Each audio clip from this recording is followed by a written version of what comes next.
श्री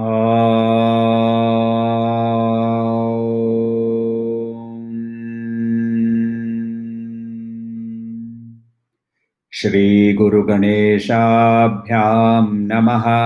हरिः ओम।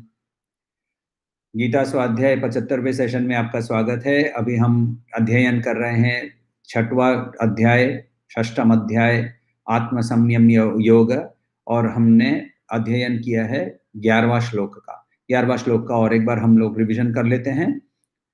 शुचौ देशे प्रतिष्ठाप्य स्थिरमासनमात्मनः नात्युच्छ्रितं नातिनीचं चैलाजिनकुशोत्तरम्। तो आसन कहाँ होना चाहिए, कहाँ बैठकर प्रैक्टिस शुरू करनी चाहिए, कैसे प्रैक्टिस शुरू करनी चाहिए, ये बहुत क्लियरली श्री कृष्ण हमें बताते हैं। ये जो सारे रेस्ट्रिक्शंस हैं, ये सारे जो प्रैक्टिस के नियम हैं, ये उसके लिए है, जैसे हमारे लिए है, क्योंकि ये हम अभी उस ध्यान अवस्था में पहुंचे नहीं हैं। ध्यान अवस्था के अंदर में चिरस्थाई जो वहां हो जाता है, उसको सहज समाधि की उपस्थिति की क्या का अवस्था बताया जाता है। तो निर्विकल्प होने के बाद भी वो निर्विकल्प में कंटिन्यूअसली रहता हुआ व्यक्ति जो है, उसको सहज समाधि में बोला जाता है। उसके लिए कोई भी रेस्ट्रिक्शंस नहीं है, वो तो हर समय उसी अवस्था में रह जाता है। तो वैसे ही यहाँ हमारे लिए बहुत तरह तरह के जो रिस्ट्रिक्शंस बताए हैं। न्यात्युच्छ्रितम, बहुत ऊंची जगह पे नहीं, नाति नीचम, ना अति नीचम, बहुत ज्यादा नीचे भी नहीं, तो एक समान जगह पे, एक क्लीन एंड प्योर, शुचो, साफ और शुद्ध दोनों की जैसे जगह होनी चाहिए, और उस पर बैठना है, प्रतिष्ठा बैठना है, खड़े खड़े मेडिटेशन नहीं होता है। तो तपस जो था, आपने अमर चित्र कथा में पिक्चर देखी, पिक्चर देखा होगा, महिषासुर जो होता है वो एक कदम पे खड़ा हो जाता है, वो तपस्या कर रहा है, वो ध्यान नहीं करता है, वो माइंड को कंट्रोल करके वो किसी देवी शक्ति को प्रकट करने की कोशिश कर रहा है। वो ध्यान अवस्था में नहीं होता है। ध्यान अवस्था में तो वाल्मीकि ऋषि जैसे लोग होते हैं, जो कि एक जगह में मरा मरा शुरू करने के बाद वो मरा मरा भी कब बंद हो जाता है वो भी पता नहीं होता है, और उसके बाद इतनी स्टिलनेस हो जाती है कि आजू बाजू से रत्नाकर डकैत जो है वो वाल्मीकि के अंदर से निकलते हुए वाल्मीकि ऋषि कहलाने लगा।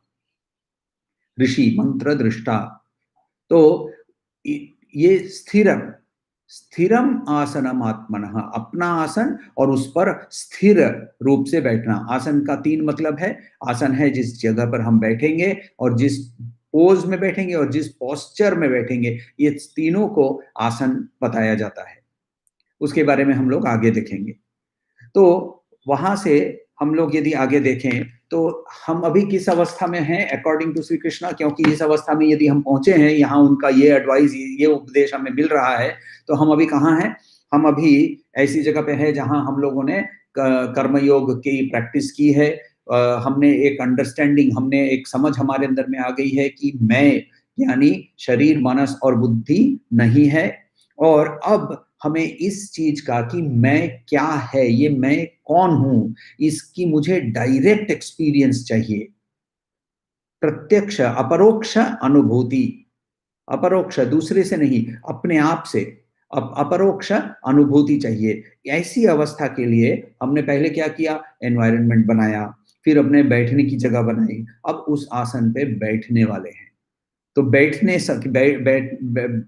वाले हैं जहां, तो वहां बैठते हुए क्या करना है?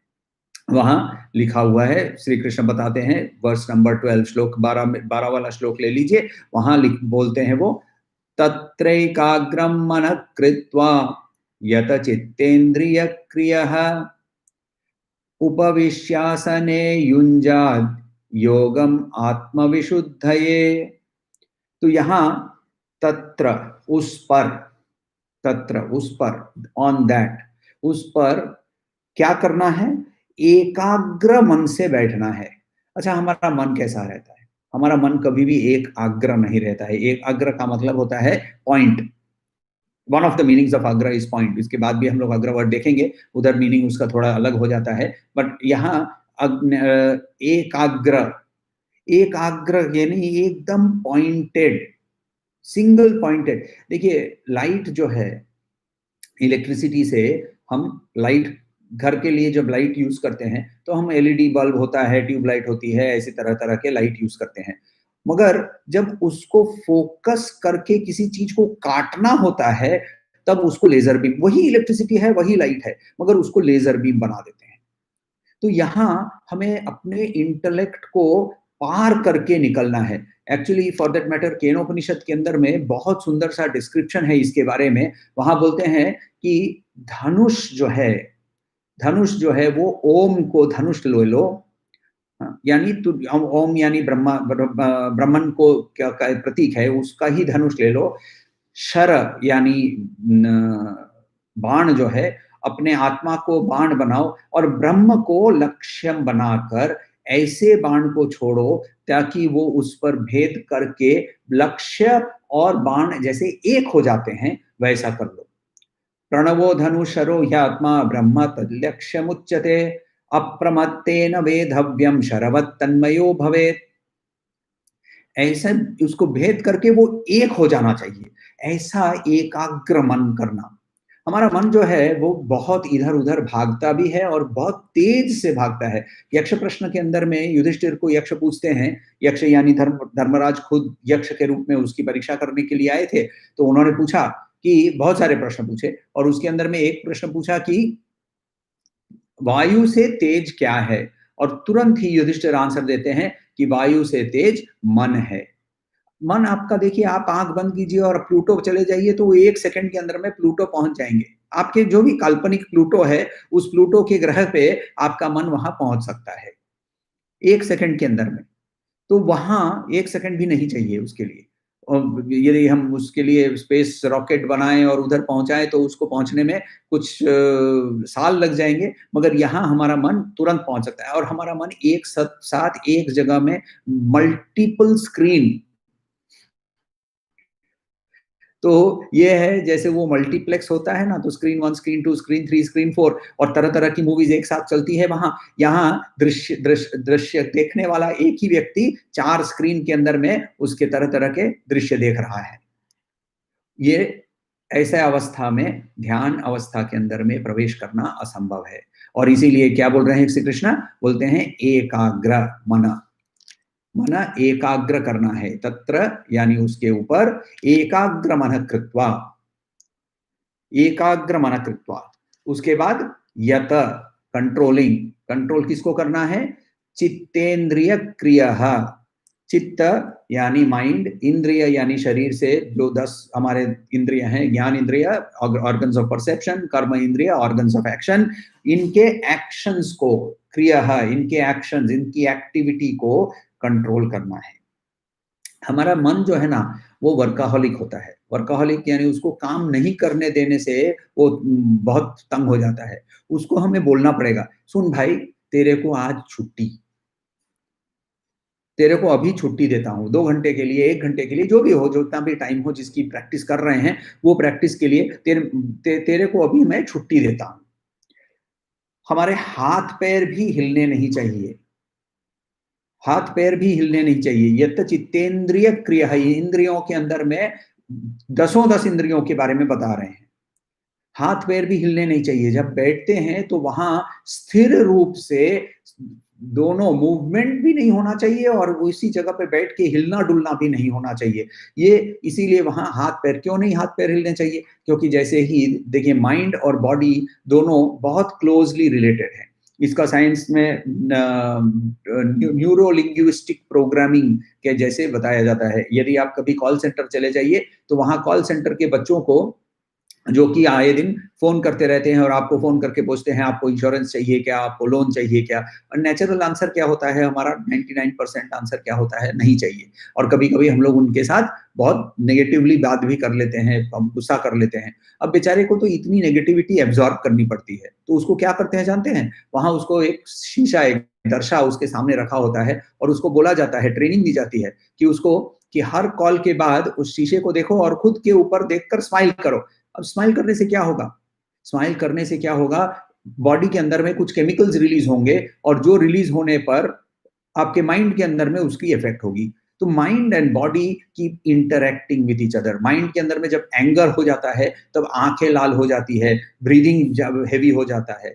तो ब्रीथ माइंड एंड बॉडी जब हम रिलैक्स्ड मोड में होते हैं, बहुत सुंदर सा म्यूजिक सुन रहे होते हैं, ब्रीदिंग स्लो हो जाती है। तो ये हमारा ब्रीदिंग, माइंड, बॉडी ये सब कुछ एक साथ रिलेटेड है। और हमारे परम साइकोलॉजिस्ट श्री कृष्णा यादव, वो उनको डॉक्टर कृष्णा यादव को भी ये बहुत अच्छी तरह से पता है। तो इसीलिए डॉक्टर साहब क्या बोल रहे हैं कि मन यत चित्तेंद्रिय क्रिया, और फिर क्या करना है, उपविश्यासने। उपविश्यासने उस पर बैठना है, बैठना है, झपकी नहीं मारनी है। तो संस्कृत के टोल होते हैं, टोल का मतलब होता है जो संस्कृत पढ़ाते हैं ना जहाँ, तो सिर्फ वहाँ संस्कृत ही पढ़ाई जाती है। जैसे मदरसा में कुरान पढ़ाई जाती है, वैसे टोल में संस्कृत पढ़ाया जाता था। तो उस समय बच्चे लोगों को पढ़ाने के समय वहाँ लिखित रूप से नहीं पढ़ाते थे। तो वहाँ मौखिक रूप से गुरु जो है वो एक लाइन या आधी लाइन बोलेगा और उसको 3 बार 4 बार रिपीट करना है। जैसे शुचौ देशे प्रतिष्ठाप्य, इतना ही बोलकर छोड़ देंगे। और अभी छात्रों को शुचौ देशे प्रतिष्ठाप्य, शुचौ देशे प्रतिष्ठाप्य करते रहना है। अब ऑब्वियसली एक ही चीज बोलते जाएंगे और 6-7 लड़के एक साथ बोल रहे होंगे तो नींद आ जाती है। तो क्या करते थे जानते हैं, चोटी जो है ना, वो चोटी को दीवाल के साथ एक एक कील डालकर उसके साथ चोटी को बांध देते थे। और मैंने मेरे दादाजी का फोटो भी देखा हुआ है ऐसा। तो उनके साथ वो ऐसे चोटी बांध देते थे, तो ऐसे ऐसे करते करते फटाक से वो खींच आती थी और वो उड़ जाते थे। तो यहाँ क्या बोल रहे हैं कि तुमको बैठोगे और तुम झपकी नहीं मारोगे। क्यों नहीं मारोगे? क्योंकि क्या है ना, हमारे मन को एक्टिविटी बहुत पसंद है। मन का बेसिक नेचर है स्थिर रहना। कुछ लोगों ने डिस्क्राइब किया है कि मन एक लेक जैसा होता है। डिस्क्रिप्शन एप्ट है, मगर एक छोटा सा यहाँ परिभाषा में थोड़ी सी भिन्नता लानी पड़ेगी। क्यों? क्योंकि देखिए, आपने कभी भी कोई भी लेक नहीं देखा होगा जिसके अंदर में पानी स्थिर होता है। क्यों नहीं होता है? क्योंकि वायु की भी नेचर क्या है, वो भी हिलते रहता है। और वायु की नेचर के कारण पानी भी हिलते रहता है। पानी का बेसिक नेचर मगर स्थिरता है। आप बर्तन के अंदर में पानी रख लीजिए, आप देखिएगा वो एकदम लेवल और एकदम स्थिर हो जाता है, जब तक उसको बाहरी चीजों से छेड़ा नहीं जाए। बाहरी चीजों से छेड़ना यानी बाह्य स्पर्श से जब जो भी चीज उसको आती है। इसीलिए ज्ञान इंद्रियों को बंद करना है। ज्ञान इंद्रियों को बंद करने का मतलब है आंख बंद, मुंह बंद, एक ही जगह पे बैठेंगे तो स्पर्श बंद। तो हमने रूप, रस, स्पर्श तीनों को बंद कर दिया। अब दो चीज ऑटोमेटिकली बंद नहीं होती है। क्या नहीं बंद होता है? शब्द बंद नहीं होता है और गंध बंद नहीं होता है। तो ये नाक और कान को भी बंद करने के लिए उसको रिजेक्ट करना है। उसके से कुछ साउंड आता है तो उसको रिजेक्ट करना है। इस अवस्था में ऐसे बैठने पर उपविश्यासने क्या करना है? योग युंजात, योग युंजात, to concentrate for yoga, for joining. मगर यहां एक चीज इंपॉर्टेंट है, ये पूरा क्यों कर रहे हैं? देखिए, जब तक हमें बताया नहीं जाए कि हम क्यों कर रहे हैं, किसी बच्चे को भी ले लीजिए, उसका पहला आप उसको बोलिए कि धीरे खाना, क्यों? आपको जल्दी से निकलना है कहीं, आप उसको बोलिए जल्दी खाओ, क्यों? ये क्यों जब तक हम नहीं समझेंगे, तब तक हमारा इंटेलेक्ट जो है वो उसको उस शांति नहीं देगा। अच्छा, माइंड एंड इंटेलेक्ट दो अलग-अलग चीज नहीं है, ये हम लोगों ने पहले भी देखा। ये माइंड जो है, अंग्रेजी वर्ड माइंड यदि है, इसके अंदर में दो भाग बेस्ड ऑन द एक्टिविटी। एक होता है मनस, जो है जिसका नेचर है ऑसिलेशन, जिसका नेचर है कंफ्यूजन, जिसका नेचर है इमोशन। और दूसरा है इंटेलेक्ट, जिसको हम लोग बुद्धि बोलते हैं। बुद्धि का नेचर क्या है? विवेक, डिस्क्रिमिनेशन, डिसीजन। तो यहाँ और डिस्क्रिमिनेशन डिसीजन के लिए उसके पास होता है सवाल। तो ये सवाल पूछते रहता है, सवाल पूछते रहता है। तो ये उसके सवालों को भी हमें शांत करना है। तो इसीलिए कारण बताना बहुत जरूरी है। इसीलिए श्री कृष्ण हमें कारण भी बता देते हैं, क्यों क्यों तुम बैठ रहे हो। क्योंकि तुमको आत्म विशुद्धि के कारण तुमको वहां बैठना है। इंटेंट क्या है, हमारा इंटेंट किस कारण से हम इस आसन पर बैठ रहे हैं, बहुत क्लियरली हमें बताया है। आप कभी, यदि आपको नींद नहीं आती है तो ये अंग्रेजी में कहते हैं काउंट शीप। काउंट शीप का मतलब क्या होता है, शीप कहाँ रहते हैं, भेड़ कहाँ रहते हैं, एक मैदान के अंदर में, खुला सा मैदान होगा, उसके अंदर में भेड़ कैसी बिहेव करते हैं, भीड़ भेड़ एकदम शांत बिहेवियर होती है, भेड़ के अंदर में बहुत हलचल नहीं, वो धीरे धीरे खाते चढ़ते जाते हैं, चढ़ते जाते हैं, और इस भेड़ों को, और ये काम बहुत बोरिंग होगा। तो ये मन को जैसे ही हम कोई एक्टिविटी देते हैं जिसके अंदर में उसको एकाग्र होने की कोशिश करते हैं, काउंटिंग शीप का भी एग्जांपल ले लीजिए, माइंड को नींद आ जाती है। और इसीलिए यहाँ पर्पस बहुत क्लियर होना चाहिए कि हम यहाँ सोने के लिए नहीं, आत्म विशुद्धि के लिए बैठ रहे हैं। आत्म विशुद्धि के लिए क्या बैठना है, माइंड के अंदर में हमने देखा agitation is a nature of mind, मनस का जो यहाँ नेचर है, यहाँ जो आत्म वर्ड यूज किया है इसका यहाँ मनस है, मनस आत्म विशुद्ध है, मनस को विशुद्धि करने, विशुद्धि विशेष रूप शुद्धि ही, यानी एक्सेप्शनल प्योरिटी। तो हमारे मनस के अंदर में इम्प्योरिटीज क्या क्या है, एकदम शुरू से ही हम ये प्रोसेस चालू कर दिया है श्री कृष्ण ने। पहला इम्प्योरिटी कि ये मैं एंजॉय करना चाहता हूं, भोक्तृत्व। उसके बाद कर्तृत्व। तो ये सारी इम्प्योरिटीज एक एक एक एक करके हटाते हटाते हटाते उसके बाद मन एकाग्र नहीं होता है। एकाग्र के लिए उपासना, यज्ञ भाव से काम करना। तो ये करते करते ये सारी ट्रेनिंग होने के बाद अभी भी एक बड़ी सी एक अशुद्धि रह गई है मनस के अंदर में। और ये अशुद्धि कौन सी है, ये अशुद्धि है अविद्या की।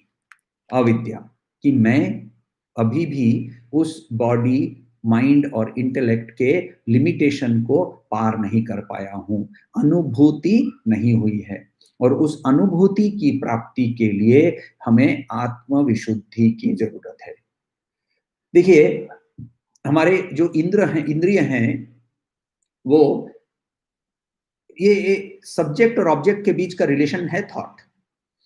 तो जब चलिए एक एग्जांपल से देते हैं, समझने की कोशिश करते हैं। चलिए, आपको बताया जाता है कि आप गंगा सागर चले जाइए। गंगा सागर कलकत्ता के पास है, और जहां गंगा जी समुद्र से मिलती है। तो वहां आप गंगा सागर, वहां कपिल मुनि का आश्रम भी माना जाता है। और ये भी कहते हैं कि वहां कपिल मुनि ने सागर के जो 60,000 पुत्र थे उसका भस्म भी वही किया था। तो खैर, कपिल मुनि के आश्रम के पास गंगा समुद्र के साथ मिलन होता है। उस जगह से आप एक ग्लास में पानी ले लीजिए और आप बोलिए ये गंगा जल है, और पी लीजिए। अब मैं गारंटी देता हूं कि आप उसको, आपके अंदर में बहुत श्रद्धा भक्ति गंगा जी की ओर प्रति हो, तो एक ड्रॉप लेकर आप सर पे लगाएंगे, फिर भी मुंह के अंदर में नहीं लगाएंगे। क्यों नहीं लगाएंगे, क्योंकि उसके अंदर में पोल्यूटेंट्स घुसे हुए हैं। यही गंगा के लिए आप आगे चलते जाइए, आप बनारस पहुंच जाइए, और आजकल स्पेशली बनारस पहुंच जाइए तो बनारस में पानी आपको काफी क्लीन मिलेगा। आप और आगे चले जाइए, हरिद्वार चले जाइए, आपको पानी और साफ मिलेगा। आप और आगे चले जाइए, सोर्स के पास चले जाइए, गंगोत्री पे जाइए, तो वहां इम्प्योरिटीज मिट्टी के रूप में मिल सकती है। और आप और थोड़ा आगे चले जाइए, और वहां से 18 किलोमीटर पैदल जाना पड़ेगा, चले जाइए, आपको गोमुख मिलेगा। वहां तो आप सीधा ही वहीं से पानी आप हाथ हाथ से उठा उठा कर पिएंगे। पानी तो वही था ना। गंगा तो चेंज नहीं हुई, गंगा का पानी भी चेंज नहीं हुआ। क्या हुआ, पोल्यूटेंट्स उसके अंदर में ऐड होते गए। तो जब तक हम सब्जेक्ट को ऑब्जेक्ट के माध्यम से देखने की कोशिश करेंगे, यदि मैं एक लाल रंग का ग्लास ले लूं और उसको सामने रख लूं और ये बोलूं कि दुनिया लाल है, तो मेरे लिए वो लाल ही है, क्योंकि मैं सामने मैंने एक लाल रंग का कांच रखा हुआ है। तो ऑब्जेक्ट के माध्यम से मैं जब सब्जेक्ट को देख रहा हूं, तब फिर मुझे कलर्ड दिख रहा है। वैसे ही ऑब्जेक्ट के ऊपर में यदि पोल्यूटेंट्स आ जाते हैं, सब्जेक्ट के ऊपर में पोल्यूटेंट्स आ जाते हैं, और ऑब्जेक्ट वो पोल्यूटेंट है, तो फिर वो सब्जेक्ट पोल्यूटेड दिखता है, मगर इन रियलिटी वो पोल्यूटेड नहीं होता है। तो इसीलिए यहाँ हमें आत्मविशुद्धि के लिए वहां बैठना है। अच्छा, यहाँ हमको बैठ के करना क्या है? हमें बैठ के करना क्या है? बैठ के हमें ना अवेयरनेस, चेतना को प्राप्त करना है।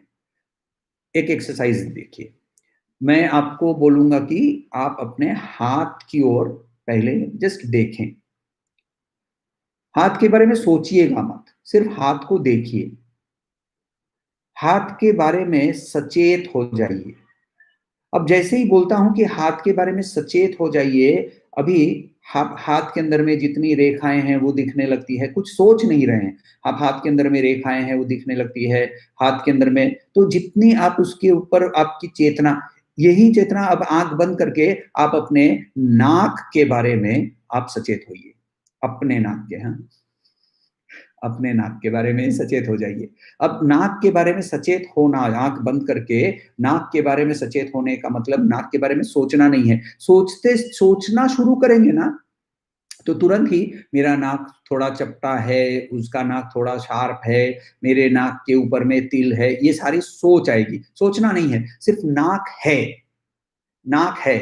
अब जैसे ही आप सचेत हो जाएंगे तो नाक के अंदर से जो सांस आ रही है, सांस जा रही है, ये पूरी हमारे एक्सपीरियंस के अंदर में आ जाएगा।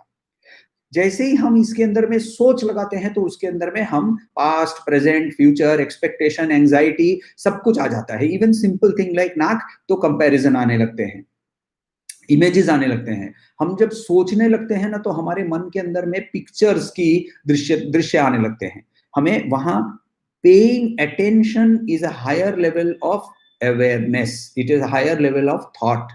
अभी भी थॉट ही है वो, मगर वो एक हायर लेवल ऑफ थॉट है। तो ये अवेयरनेस वहां बैठकर, किस चीज की अवेयरनेस? कि मैं अभी आई एम। तो जैसे ही हम लोग आई एम पूछते हैं, हु आर यू, तो वो बोलते हैं, हम लोग बोलते हैं आई एम सो एंड सो। फिर उसके साथ I have studied in so and so, I am married to so and so, मेरे बच्चे का नाम, ये पूरी बायोग्राफी आ जाती है। अब हम यदि आई एम यहां रोक सकते हैं क्या? ये जहां रोक सकेंगे वो है ध्यान अवस्था के प्रवेश। तो जब मैं अपने आप के बारे में आई एम और फिर कुछ नाम लगाता हूं, जैसे ही नाम लगाता हूं, ये नाम कहां से आया है? ये मेरे पास्ट से आया है, ये मेरे अतीत से आया है, ये मेरे इमेजिनेशन से आया है।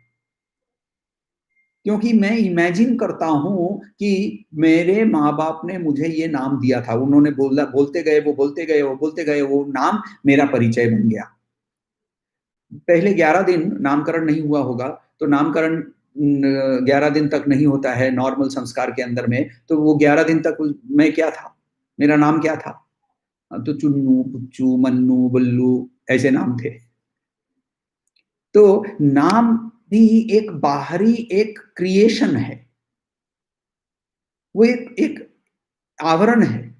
तो मैं आई एम के पास जाकर वहां रुक सकता हूँ का क्या? और उसके बाद वाला स्टेज है सिर्फ आई।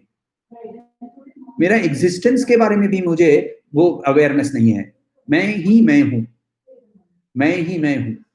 गाइड मूवी करके एक मूवी आई थी देवानंद की, उसके लास्ट सीन को आप एक बार यदि मौका मिले तो देख लीजिएगा, यूट्यूब पे शायद अवेलेबल है। बहुत सुंदर से वहां प्योर वेदांत का, उस सिचुएशन का, उस स्टेटस का डिस्क्रिप्शन है। तो यहां हम लोगों को क्या बताया श्री कृष्ण ने? कि वहां तत्र एकाग्र मन कृत्वा यत्त चित्तेन्द्रिय क्रियः उपविश्यासने युञ्जाद् योगात्म विशुद्धये।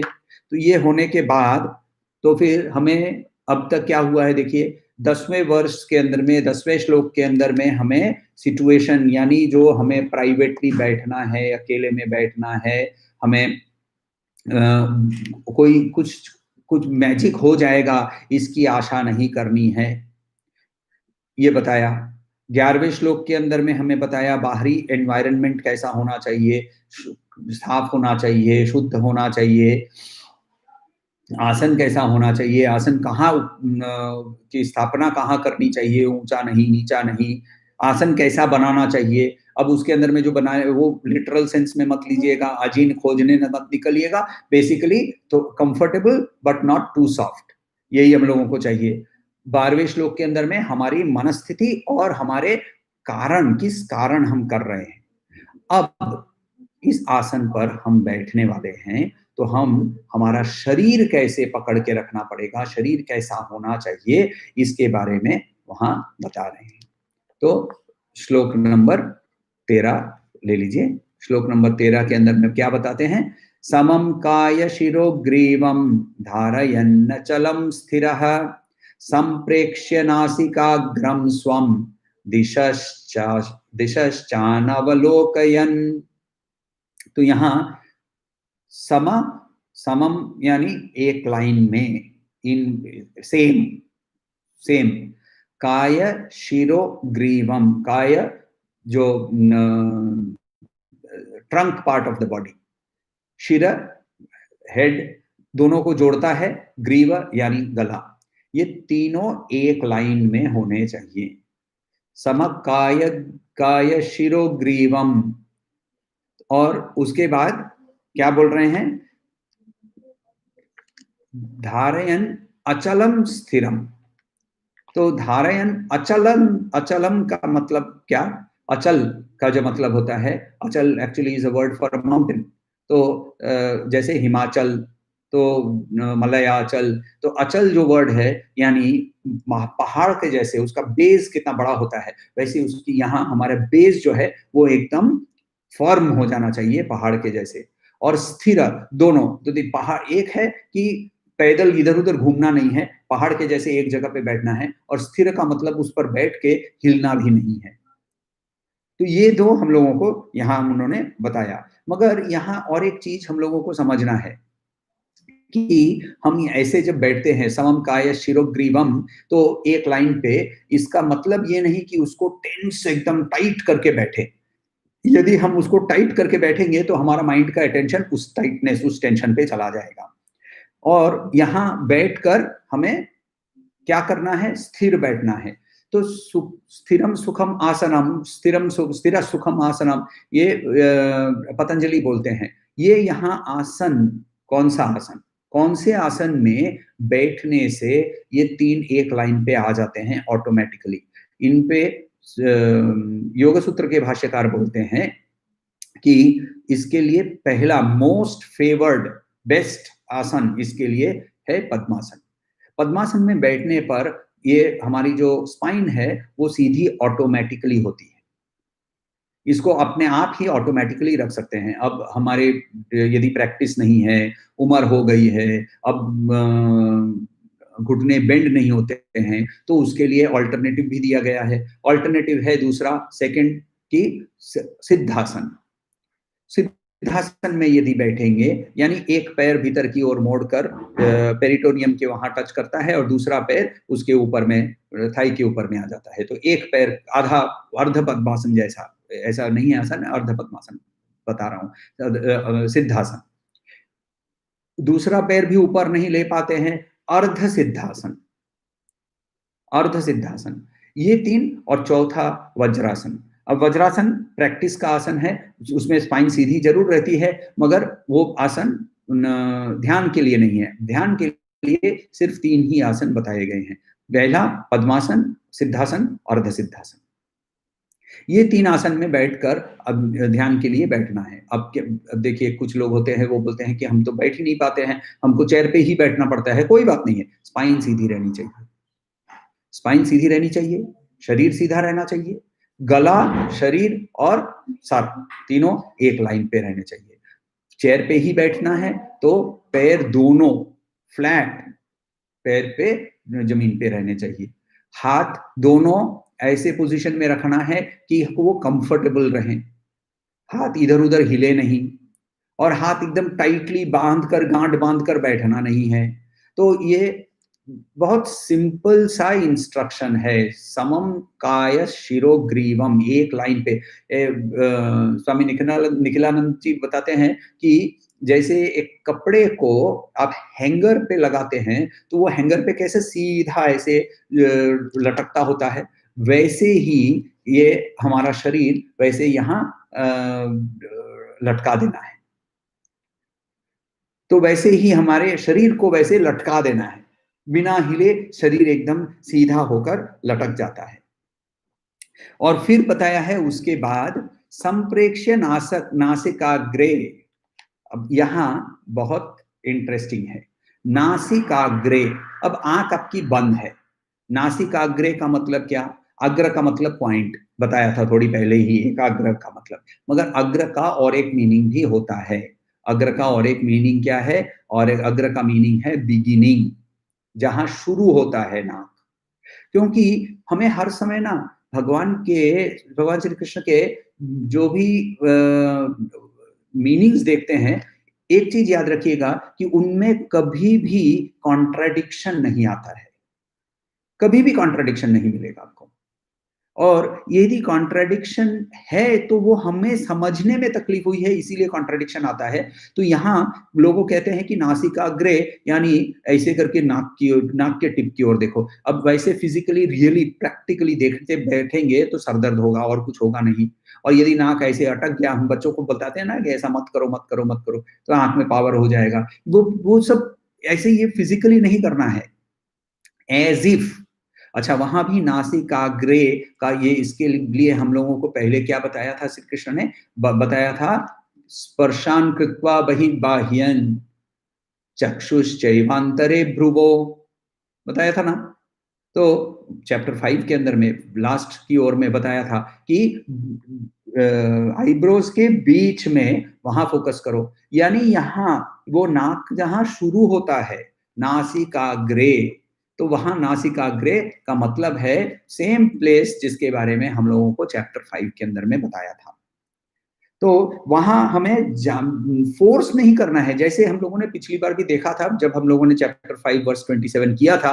तब हम लोगों ने देखा था कि सर थोड़ा सा ऊपर करेंगे, अपने आप ही फोकस उस पॉइंट पे आ जाएगी। और फोकस वहां एज इफ रखना है, आंख को फिजिकली वहां नहीं ढकेलना है। स्पाइन इरेक्ट क्यों रखनी है? स्पाइन इसीलिए इरेक्ट रखनी है, दो तीन कारण है। एक, जब स्पाइन इरेक्ट रहती है तब हमें नींद कम आएगी। सिंपल, सिंपलेस्ट एक्सप्लेनेशन कि स्पाइन इरेक्ट रहेगी तो हमारे अंदर में नींद कम आएगी, पहला। दूसरा, हमारे अंदर में 72,000 नाड़ियां हैं। इन नाड़ियों में से प्रधान नाड़ी, सबसे प्रधान नाड़ी सुषुम्ना नाड़ी है। और इस सुषुम्ना नाड़ी से एनर्जी मूव करती है। उस सुषुम्ना नाड़ी को सीधा रखेंगे तो इसकी एनर्जी सीधे से मूव करेगी। तो ये, और इसके अलावा योग पतंजलि के अंदर में, योग सूत्र के अंदर में ये सीधा रखने के बहुत सारे और भी कारण बताए गए हैं। तो अल्टीमेटली यहाँ हम देखते हैं कि सारे जो भी हमें उस परम की ओर ले जाने वाले जो भी हैं, पतंजलि हो, ब्रह्मसूत्र के अंदर में व्यास मुनि हो, या भगवान श्री कृष्ण हो, सब हमें डायरेक्शन एक ही देते हैं। ध्यान की अवस्था में जाना पड़ेगा। ध्यान की अवस्था में जाने के लिए कुछ प्रोसेसेस हैं। और श्री कृष्ण के प्रिस्क्रिप्शन सबसे प्रैक्टिकल लगते हैं एटलीस्ट मुझे, कि एकदम स्टेप बाय स्टेप हमें आगे लेके जा रहे हैं। कर्मयोग से शुरू करके अभी हमें 6वां चैप्टर के अंदर में हमें अपने रियल सेल्फ के साथ अनुभूति की ओर वहां हमें ले जा रहे हैं। फिर और एक क्या बताया हमारे लिए, हमें और बताते हैं वो कि संप्रेक्ष्य नासिकाग्रम स्वम। ये पता नहीं क्यों श्री कृष्ण ने बताया, मगर वहां अर्जुन को वो बोल रहे हैं कि अपने नाक के ओर देखना, की ओर ध्यान लगाना, तो दूसरे के नाक की ओर नहीं। तो यहाँ बोल रहे हैं संप्रेक्ष्य नासिकाग्रम स्वम दिशश्चानवलोकयन, इधर उधर मत देखो, दिशा दिशा चारों ओर, दिशाओं की ओर। अवलोकयन, अवलोकयन देखना, न अवलोकयन नहीं देखना। यानी आंख को स्थिर एक जगह में बंद करके रखना। सिर्फ आंख बंद नहीं करना है, आंख की मूवमेंट को भी रोक के रखना है। जब हम लोग स्वप्नावस्था में रहते हैं तब हमारे साइंटिस्ट हैव स्टडीड दिस, इसको REM स्लीप बोलते हैं, rapid and random eye movement वाली स्लीप। आँख इधर-उधर, इधर-उधर, इधर-उधर और बहुत फ़ास्ट मूव करती है। आँख ऐसे-ऐसे जब मूव करती है तब हमें पता चलता है कि ये आदमी सपने में है। यदि आपके घर में बिल्ली या कुत्ता हो तो आप उसको स्टडी कीजिएगा, उसके अंदर में भी आपको उसको भी यही करते हुए देखेंगे। और वो कभी-कभी नींद में वो अपने पैर हिलाता है और उसके आँख तब मूव करती होती है। तो ये तब वो शायद वो कुत्ता या बिल्ली जो भी है वो चूहा पकड़ने का या जो भी कुछ हंटिंग करने का सपना देख रहे होंगे। तो उसकी भी सपनावस्था होती है और उस सपनावस्था में उसकी भी आँख की मूवमेंट वैसी होती है। जब आँख की मूवमेंट होती है, माइंड की भी मूवमेंट होती है। सपनावस्था में अंदर में तो हम पूरी अपनी दुनिया बना लेते हैं। पूरी दुनिया बनाकर उसके अंदर में विचरण करते हैं। तो उस दुनिया की विचरण फॉर दैट मैटर एक व्यक्ति था। उसको सपना में एक जंगल से जा रहा था। तो जंगल से जा रहा था और घना जंगल था वो, अचानक से शेर आ गया सामने। शेर आकर कूदने लगा, कूद के उसकी ओर आ रहा था। ये भागा, शेर भागा, ये भागा, शेर भागा। शेर को पकड़ने में मज़ा आ रही थी। तो उसके बाद एक जगह आ गई और जहाँ की उसको जगह नहीं थी भागने के लिए और उसने घूमकर शेर को पूछा, "अब तुम क्या करोगे?" तो शेर बोलता है, "मुझे क्या पता, तुम्हारा सपना है।" तो सपने के अंदर में हम अपनी पूरी दुनिया बना लेते हैं ना। तो ये सपने के अंदर में कहाँ बनती है और उसके साथ हमारी बॉडी के अंदर में मूवमेंट्स होती है, आँख की मूवमेंट्स होती है और इसीलिए बोल रहे हैं दिशश्चानवलोकयन, वहाँ आँख की मूवमेंट नहीं करना है। हम पिक्चर्स में बहुत कुछ देखते हैं, जैसे अभी मैं आपको यदि बोलूँ गोवा, तो आप गोवा वर्ड जो है उसके लिए आपको GOA नहीं दिखता है। गोवा बोलते ही आपके अंदर में गोवा का आपकी जो भी एक्सपीरियंस है, आप नहीं भी गए हो तो आपने पिक्चर से एक्सपीरियंस लिया होगा, वो एक्सपीरियंस आपके दिमाग में आ जाता है। बीच, न नारियल के पेड़, काजू, काजू फेणी, डिपेंडिंग अपॉन क्या आपकी इंटरेस्ट है, तो वो सारी चीज़ों की पिक्चर आपके दिमाग में आ जाता है। तो वैसे ही इसीलिए पिक्चर्स भी नहीं आने चाहिए, इसीलिए माइंड को और आँख को मूवमेंट हमें बंद करनी है। ध्यान एक अवस्था है, ये मैं बार-बार बोलूँगा क्योंकि लोग बहुत बार बोलते हैं मैं ध्यान कर रहा हूँ, ध्यान किया नहीं जाता है। ध्यान एक अवस्था है जिसमें उपस्थित हो सकते हैं। इस अवस्था को तुरीयावस्था भी बोला गया है। तुरीयावस्था के अंदर में अभी ना हमारा हेडक्वार्टर क्या है जानते हैं? अभी हमारे माइंड का यानी मनस और बुद्धि दोनों का हेडक्वार्टर है जागृत अवस्था। ध्यान के लिए प्रैक्टिस करते समय ध्यान अवस्था में हम प्रवेश कर जाते हैं और जैसे ये रेगुलरली प्रवेश करते रहते हैं, तो वैसे करते समय हमारे अंदर में क्या होता है, हमारा हेडक्वार्टर वहाँ शिफ्ट हो जाएगा। हमारा हेडक्वार्टर तुरीयावस्था में शिफ्ट हो जाएगा। फिर वहाँ से जागृत अवस्था में आकर नेचुरल फंक्शनिंग और सोते समय स्वप्नावस्था और निद्रावस्था दोनों भी हम एक्सपीरियंस कर सकेंगे। तीनों अवस्थाओं का साक्षी तुरीयावस्था के अंदर में हम वहाँ पहुँच सकते हैं। मगर उसके लिए पहले ध्यान अवस्था को के पहले तो अभी भी हेडक्वार्टर यहीं रखना है और हेडक्वार्टर को वहाँ से हम ध्यान अवस्था में ले जाएँगे, ध्यान अवस्था से वापस आएँगे और ये अवस्था से इन आउट करते-करते उस ध्यान अवस्था के अंदर में जो आनंद की अनुभूति होती है, उस आनंद की अनुभूति के कारण उसमें हम बार-बार जाना शुरू कर देते हैं और फिर वो हमारा नेचुरल स्टेट बन जाता है। तो शरीर को स्थिर रखना है, कंफर्टेबल मगर टेंस नहीं। माइंड को एकाग्र रखना है और इसके लिए हम लोगों ने उपासना करके माइंड को प्रैक्टिस करवाया था। माइंड को प्रैक्टिस करवाया था। इसीलिए माइंड को, मनस को एक जगह पे रख सकते हैं।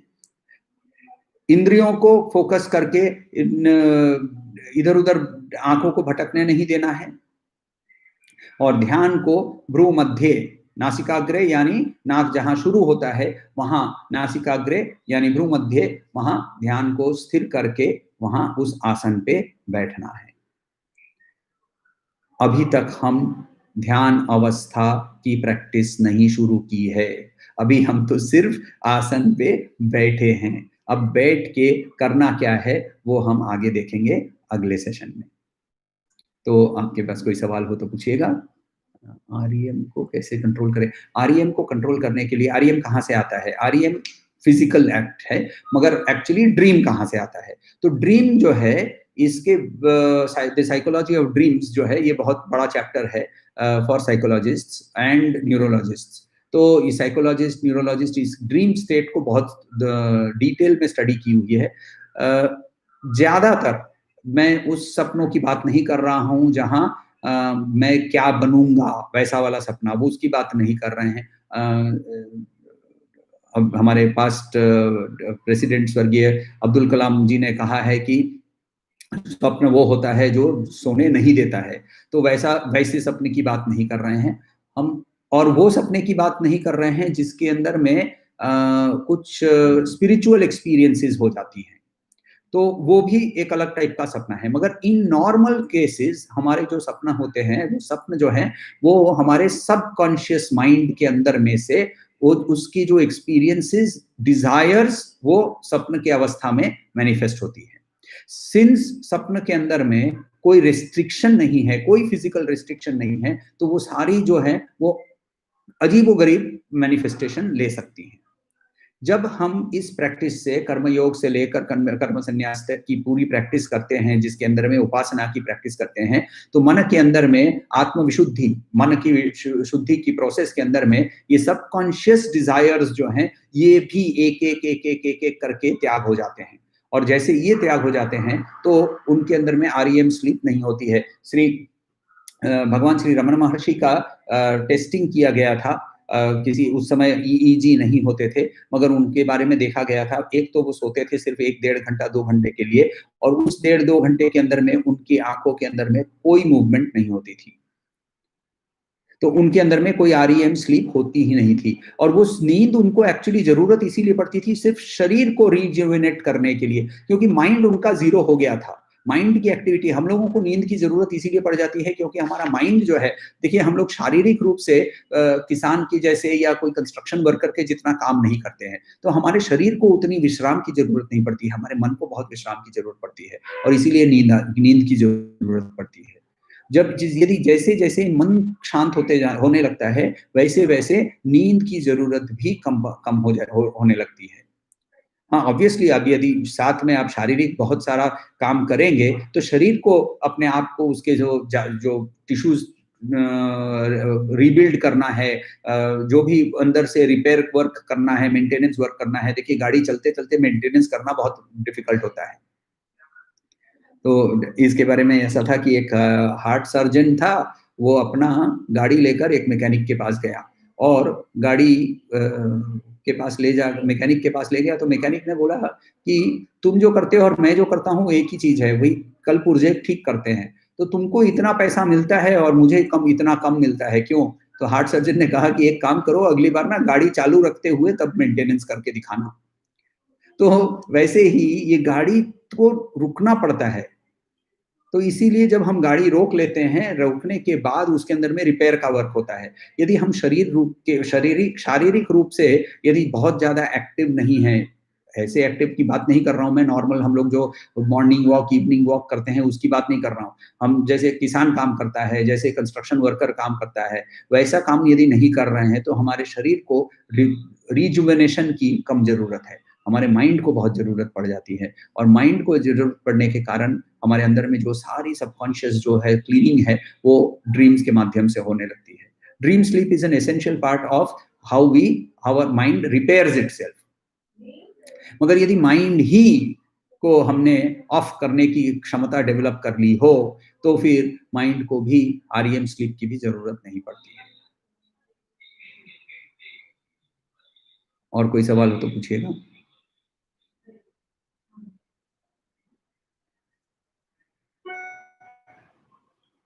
ओम शांति शांति शांति।